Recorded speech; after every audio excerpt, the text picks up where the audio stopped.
They say that there's no must in art because art is freedom of expression. Hello, everybody, and welcome to episode number 25 of the Game Changers podcast. My name is Quinn Sagis, and it's a pleasure to be here with you as always. Episode number 25, as you might have guessed, features a young lady who is a visual artist. She is not the first visual artist that we've had on the show, but however, her art is a little bit different. Her name is Courtney Greene, and it's my privilege to introduce her to you.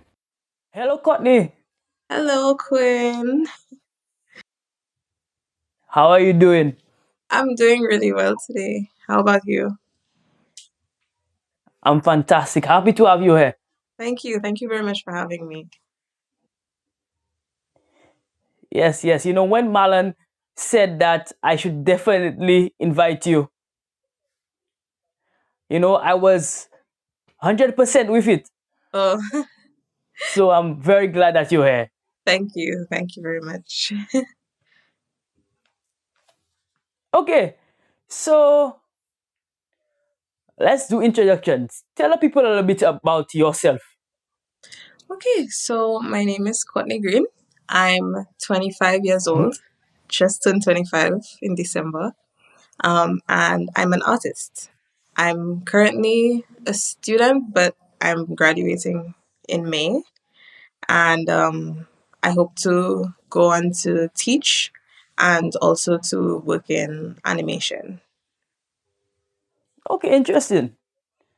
All right, so you said that you're currently a student. Yes. In terms of doing art professionally, is there anything that you do on the side? Like, do you paint for money or it's just school for now? Well, yes, school has taken all of my money. But I do commission painting sometimes, and I really love doing those.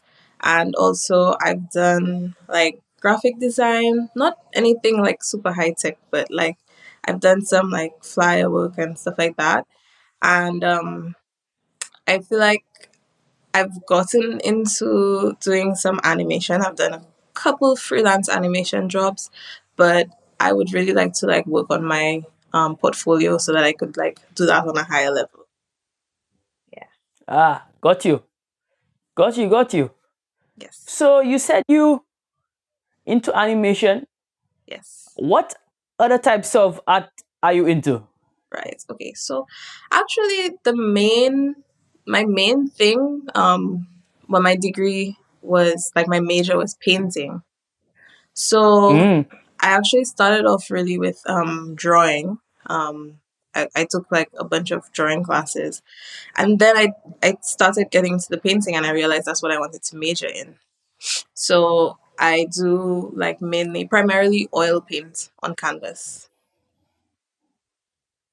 Nice.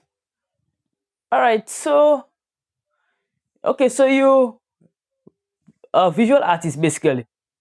Yes. Um, take me to the mind of an artist though. Like I'm always interested in what the thought process is because I am a creative as well. I'm Yes. not an artist. This is my art, Yeah. right? But I'm always interested in the process from just imagination Hmm. to art on canvas. Take me through your process. Right. Mind of an artist is very crazy. It's very hectic in here. Um, and I feel like a lot of artists and creatives can relate. Like, you always have new ideas popping in, and you know, it sometimes it takes like a certain level of like skill and like honing in on ideas to be able to like bring it out in whatever form, whether it be painting or whatever. Right. So like I always joke with my mom like if I see a color or like if I see like an object that has a cool color, my mind automatically thinks of how do I mix this with paint? How do I mix this color? you Wow. know, like how much blue do I need? How much red do I need? Um, So Right, right. yeah, like just in everyday life, I'm just seeing things like um a lot of times like I see something and I'm like, oh, this would make a really good painting. And especially for me, I feel because I work in realism, just sometimes just driving around, I see a cool looking house or the beach or something that really just makes me want to paint it, you know?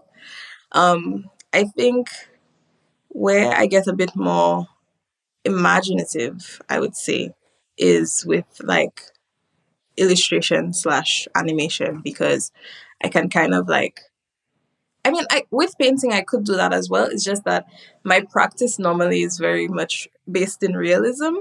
So with Right. animation I can just like get crazy and use my imagination.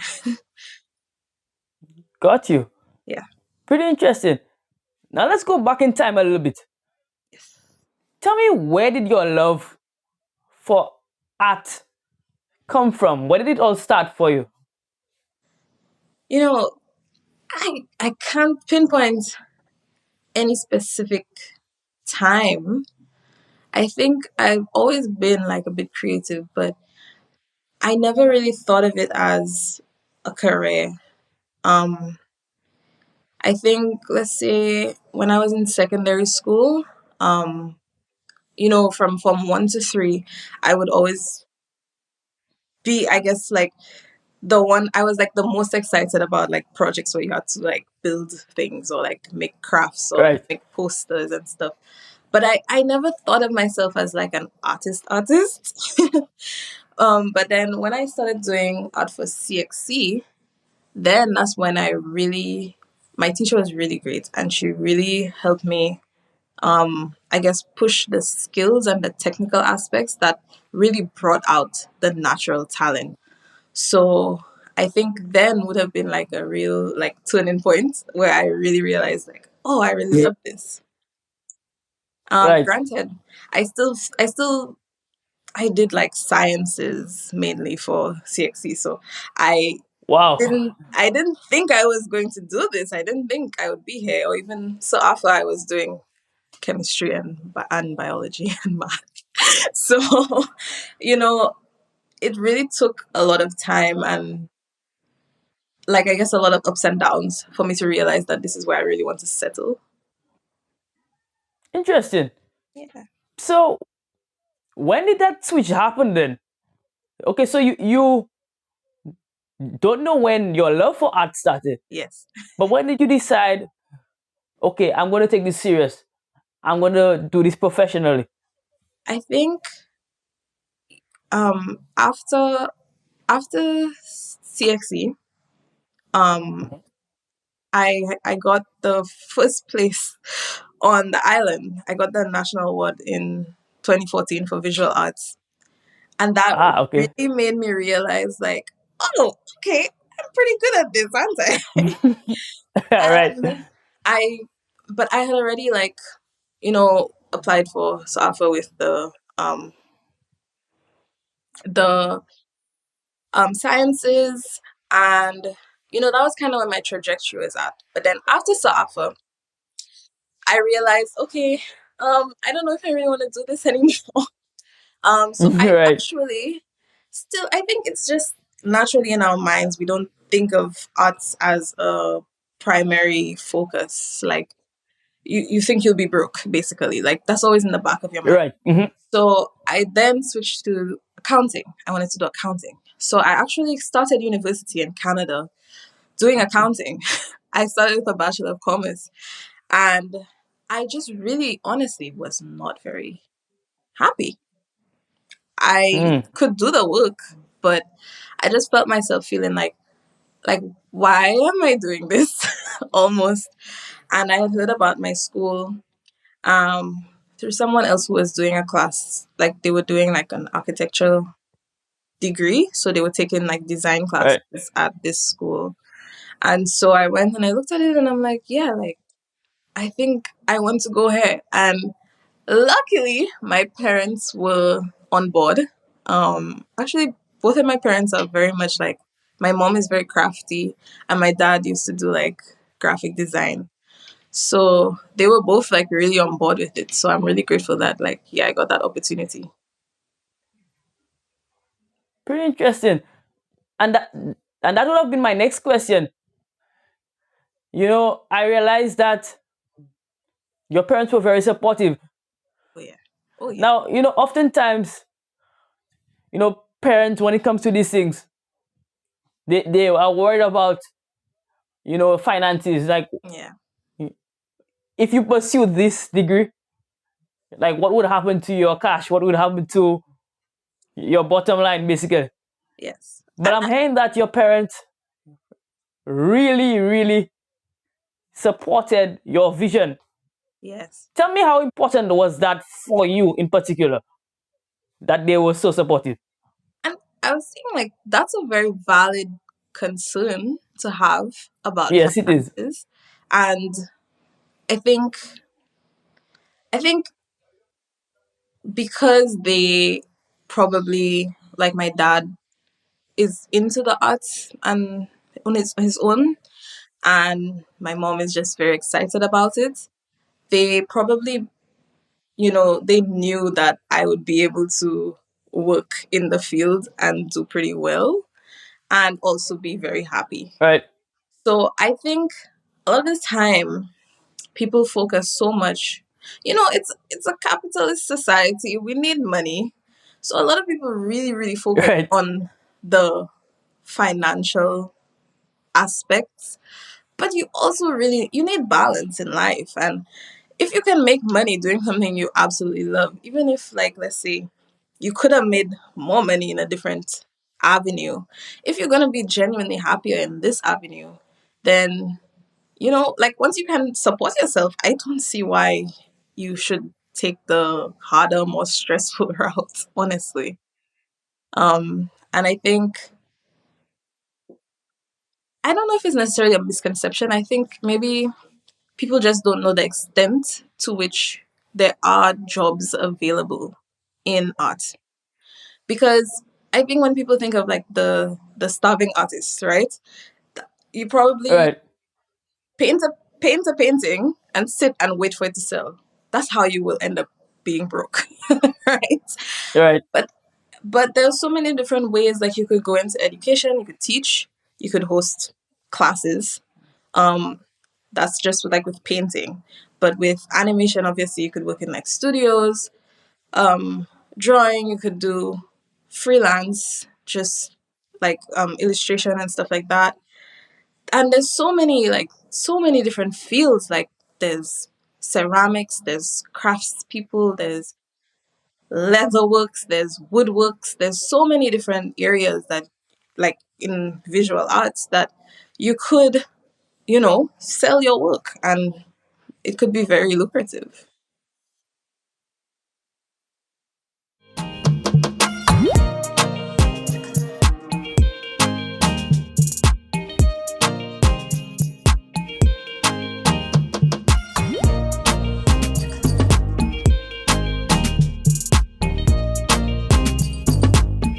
Game Changers proudly supports Kids Health Creative, a publishing house encouraging children ages 4 to 12 to live healthy lifestyles, all while having good, clean fun.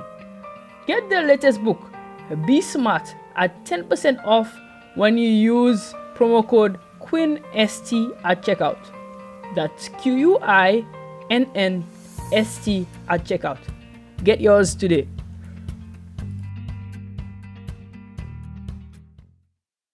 Hello everybody, I hope you're enjoying the episode. This episode was made possible through a platform called Riverside FM. It's a platform that I've grown to love, and it really does justice to creators. Unlike Zoom or other platforms, it records content locally and then uploads it to the cloud, so you have a seamless video. If you are a creator and looking to get into this space, this is the platform for you. Click the link down below to get started today. Have you gotten your official Game Changers merch yet? If not, what are you waiting for? Get yourself a hip, trendy t-shirt or hoodie that is sure to turn heads. T-shirts only cost $55 EC, and hoodies go for $120 EC. Highlight your inner game changer. Get yours today.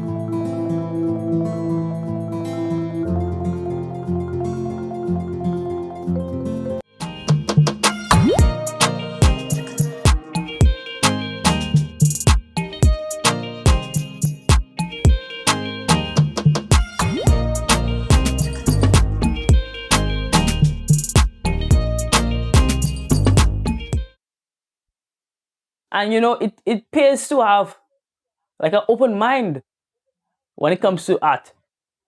It's not one size fits all. It's not just one lane for everybody. And I Yeah. like that you highlighted that.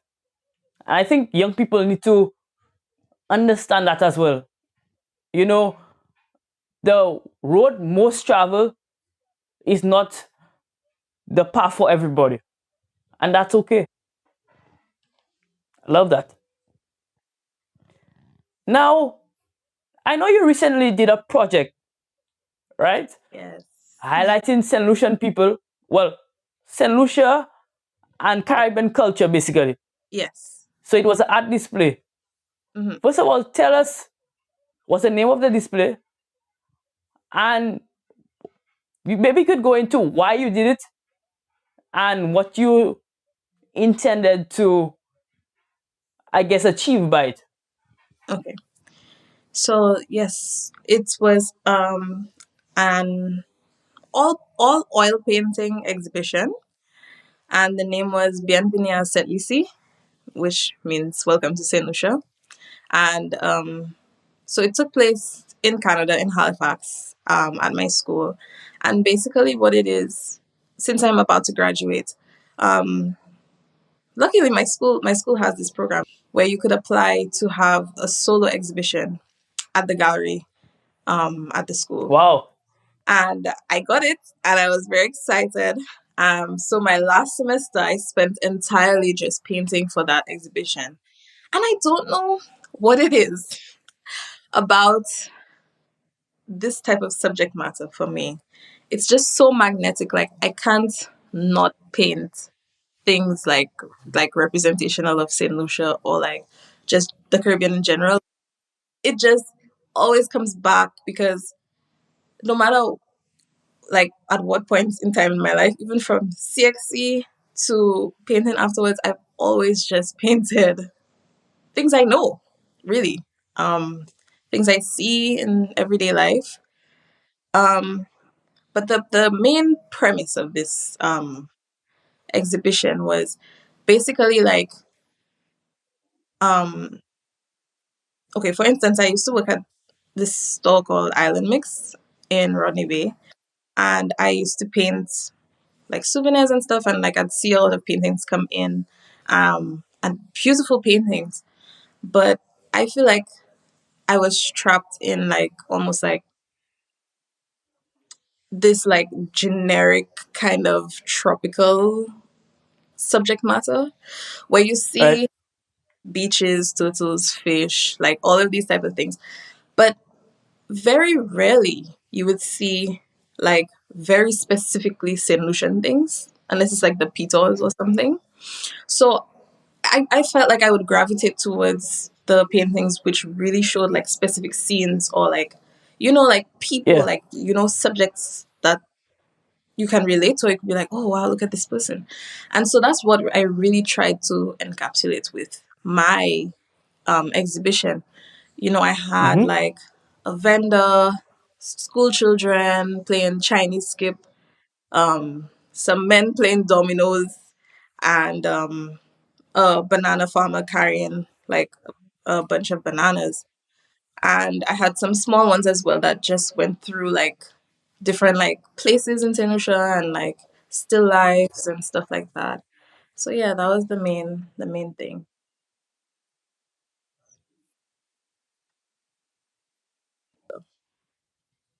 Yes, Yeah. absolutely. Exposure is important, Yeah. and obviously, that's when education happens. Hmm. After the exposure. Yes. Lovely. I like that. All right. So a bit earlier, we spoke about some of the things that inspired you. Well, you actually touched on them. Mm-hmm. But in terms of people, who inspires you? So we spoke about the what. Who inspires you? It's difficult for me to say like one person or a few people because Right? I'm just I feel like I'm just constantly inspired by people. Not even necessarily in the art world because like you could see my subject matter clearly is like everyday people, everyday life. Right? And so I'm honestly like a lot of times just inspired by just people that I see doing things. Like um it just it gets me excited about like seeing progress and stuff.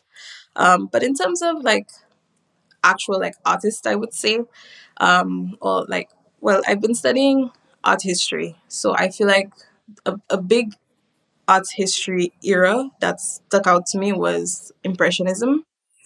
And basically, that was in the late 1800s to early 1900s. Photography had just come out, right? So Right.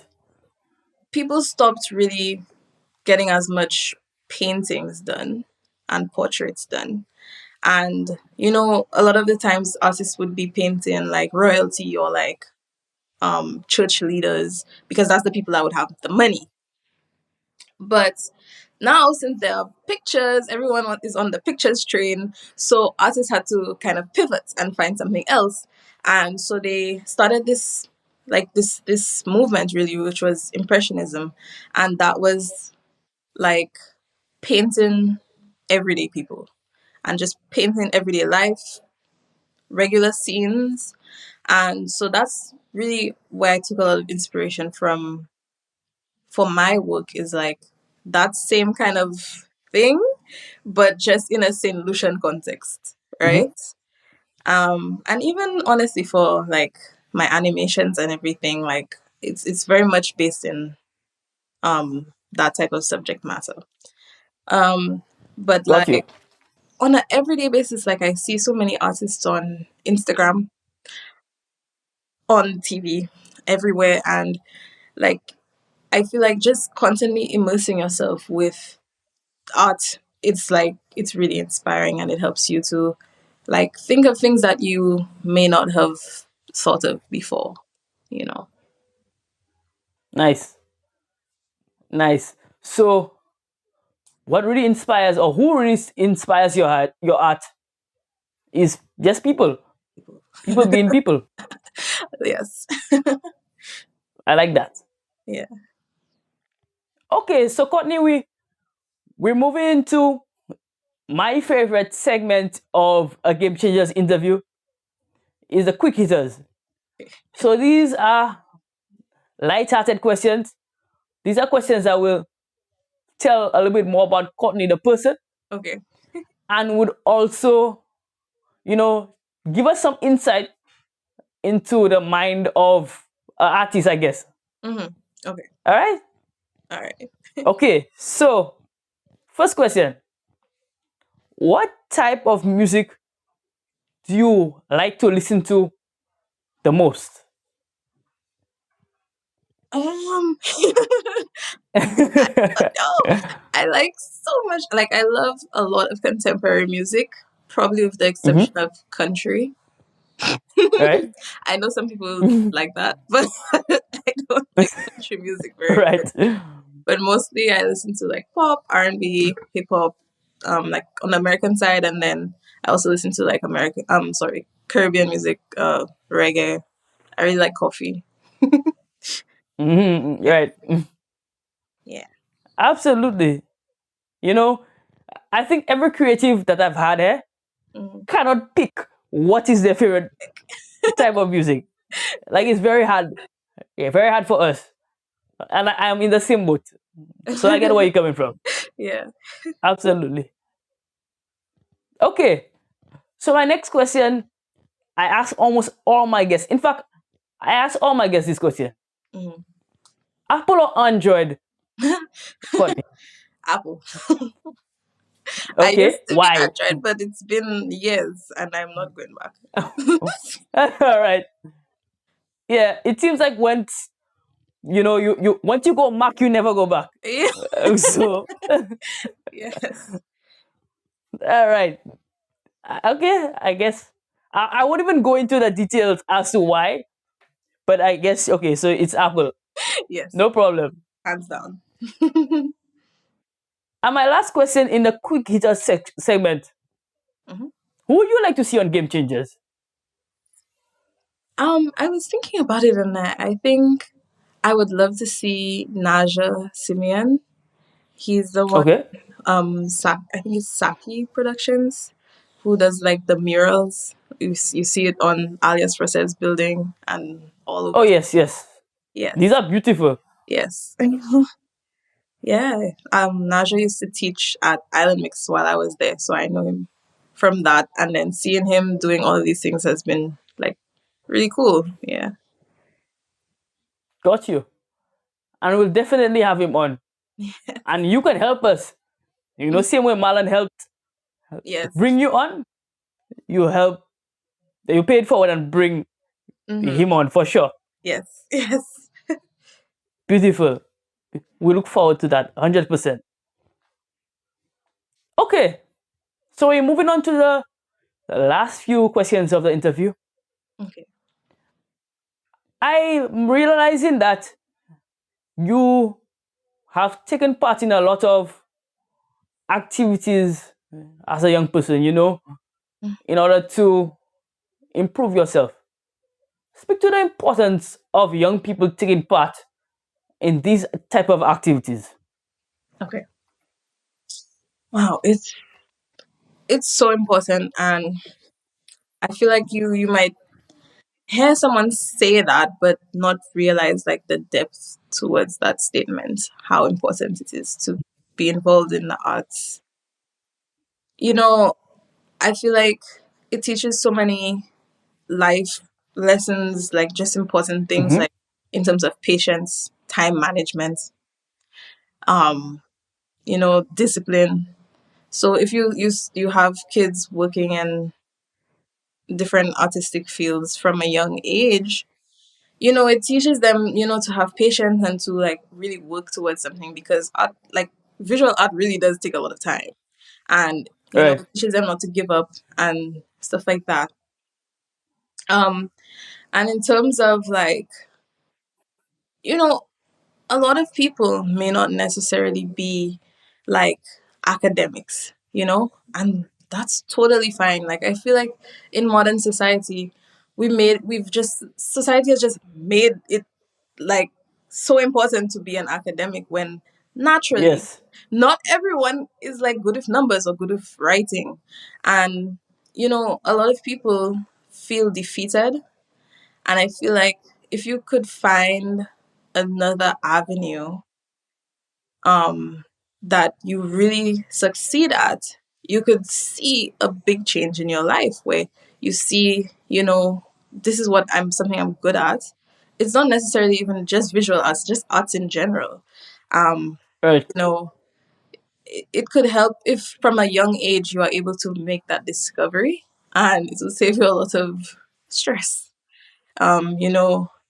If you know from a younger age, like I'm capable of doing this, or even like if it's not your primary job, even if you have to work in something that, like just for stable income, Mm-hmm. just know that you have it as an option for a side hustle or just for a hobby, just to relax, to Mm-hmm. be creative and be imaginative.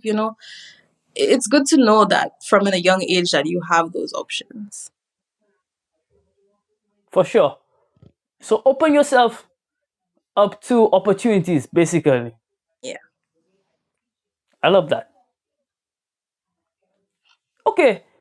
My next question for you is in terms of on a national level, or I guess on a regional level, what more do you think can be done for the arts in the Caribbean? I think I think it's a difficult one Mm-hmm. because we don't necessarily have the resources that first world countries. Yeah. And, we driving through St. Lucia and there are potholes everywhere. So it's Right. hard to imagine that they would prioritize art. Um, Mm-hmm. honestly, if we're just being frank, I personally I would love to see like a national art gallery open up or something like really just major. But I don't personally see that happening anytime soon. But I think honestly, if more people supported the arts on just like on a small scale, you would see a real big like Right. improvement where it comes to um people having support, I guess. Like if you want to decorate your house, instead of ordering or going in store and buying something that's mass produced to put on your walls, commission an artist or see what artists are out there, see what you could buy from a local artist instead of Right. just something from Mm-hmm. online, right? And even just like I don't like it's so important to like just literally share artwork or like literally just like support someone because art is something that is like shared amongst people. You don't paint a painting and just keep it to yourself.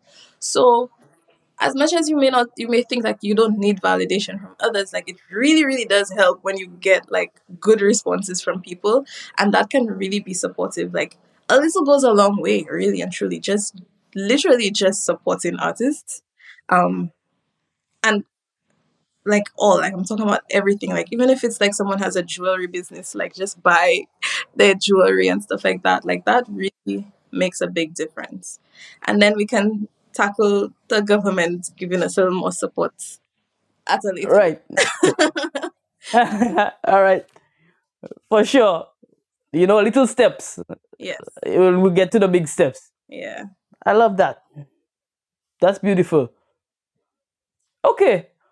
So somebody is watching or listening to this interview Yes. and want to get in contact with Courtney. They're very inspired by her. They want you maybe for you to paint something Hmm. or just to speak to you. How can somebody get in contact with you? Okay. The best way is Instagram. I'm at Courtney M Green on Instagram. I used to have my art page, which was at Sea Green Art. It's still up. I just use it as a portfolio, but I'm only using the main page now.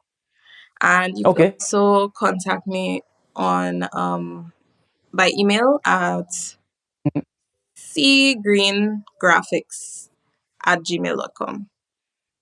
Okay. Yeah, that's beautiful. And as usual, we leave the links down below so you can get easy access to all the information and get in contact with Courtney. So, yes, we'll leave the links down below. Okay, so I'm on to my final question for you. Okay. What advice would you give to somebody who wants to become just like you? Who wants to maybe become an artist or just want to pursue a dream of theirs? What advice would you give that young person? I think it it's so important to prioritize your mental health and what you love because Mm-hmm. we only have one life to live. And Yes. if you don't make time for the things that you love, that's just setting yourself up to be miserable. So even if it takes effort, even if you have to, you know, put in extra effort to be able to make time for the things that you really and truly are passionate about. And it will make a big difference in your life. That's my advice. Beautiful. Yeah. Beautiful. Short and sweet. I love that. Yeah. Make time for what you're passionate about. And even if you don't pursue it professionally, at least it'll make you feel good. Yeah. So I love that. That's great advice. Okay, Courtney, we have come to the end of the interview. And to thank you so much for coming on. Oh yeah. People like you are inspiration to me. I know for sure you are inspiration to everybody who is experiencing this interview. I wish you so much success in the future. And I look forward to even bigger things from you. Oh, thank you so much, Quinn. I really appreciate this. I I'm still very excited about this. I'm gonna show everyone. Yes, I'm gonna send everyone the links. But really and truly, yes, I yes, appreciate being on here. Yeah. for sure. Yeah. And maybe sometime in the future, when Courtney is world renowned, we'll have you again, Yes. and we can look at the journey. Yes. All right, guys, this has been yet another interview, yet another episode of Game Changers. And to thank you guys for coming on and listening as always. Remember, we are on Spotify and Apple Podcasts now, as well as Google Podcasts. So subscribe to us and feel free to download the episodes so you can listen whenever you are available. Thanks for coming on. And as always, stay hungry. Bye bye.